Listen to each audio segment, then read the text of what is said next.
আমার মনে হয় শিম ভর্তা বা শিম বাটা শীতকালের একটি প্রিয় খাবার।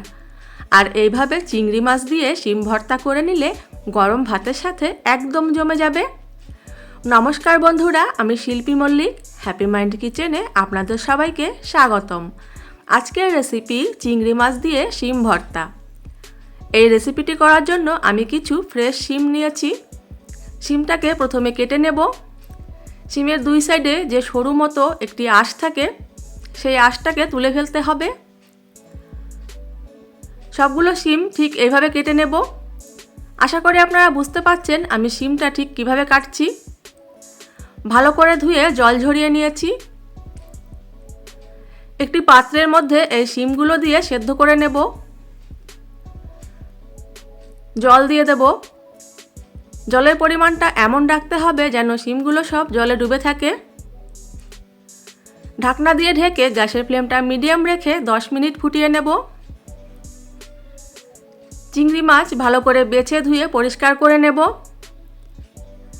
এই রেসিপিটি আমি চিংড়ি মাছ দিয়ে করছি, তবে আপনারা চাইলে পনির দিয়েও করতে পারেন। কড়াইতে তেল নিয়ে নেব। আমি সর্ষের তেল ব্যবহার করছি। ভর্তায় সর্ষের তেল ব্যবহার করলে এর স্বাদ অনেক বেশি হয়। দুটো কাঁচা লঙ্কা দিয়ে চিংড়ি মাছটাকে ভেজে নেব। দিয়ে দিচ্ছি লবণ, হলুদ।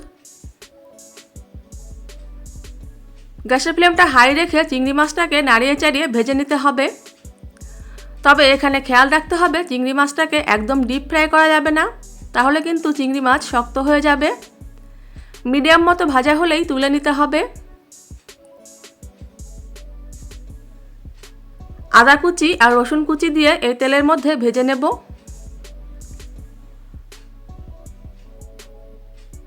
ভালো করে নাড়িয়ে চাড়িয়ে আদা রসুনটাকে ভেজে তুলে নেব। এই তেলটা আমার বাকি রান্না করতে লাগবে।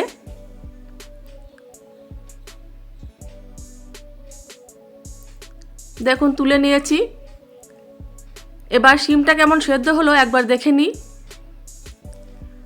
10 মিনিটেই শিমগুলো খুব ভালোভাবে সেদ্ধ হয়ে গেছে। জল ঝরিয়ে তুলে নেব, তারপর ঠান্ডা করে নেব। মিক্সার গ্রাইন্ডারের মধ্যে দিয়ে দিলাম শিমগুলো। চিংড়ি মাছ দিয়ে দিলাম। পরিমাণ মতো লবণ দিলাম।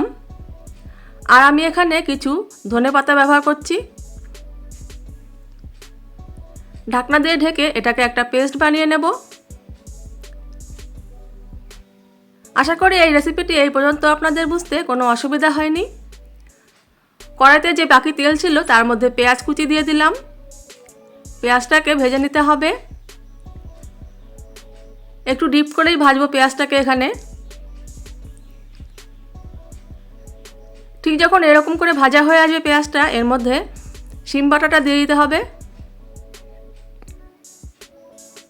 মিক্সারের বাটির মধ্যে অনেকটা শিম রয়ে যাবে, তাই এর মধ্যে সামান্য একটু জল দিয়ে ভালো করে ধুয়ে দিয়ে দিতে হবে। গ্যাসের ফ্লেমটা একদম হাই রেখে ভালো করে নাড়িয়ে নেব। 5 মিনিট নাড়ানোর পরই এটা অনেকটা শুকিয়ে আসবে।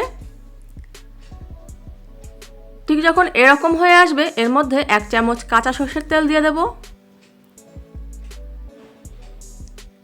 এবার এটাকে আরও কিছুক্ষণ নাড়াতে হবে, যতক্ষণ পর্যন্ত শিম বাটাটা কড়ার থেকে ছেড়ে আসে। দেখুন কড়ার থেকে ছেড়ে এসছে শিম বাটাটা। রেসিপিটি পরিবেশন করার জন্য একেবারেই রেডি। আশা করি এই রেসিপিটি আপনাদের ভালো লেগেছে। ভালো লাগলে প্লিজ লাইক করে দেবেন, আর কমেন্টে অবশ্যই জানাবেন রেসিপিটি আপনাদের কেমন লাগলো।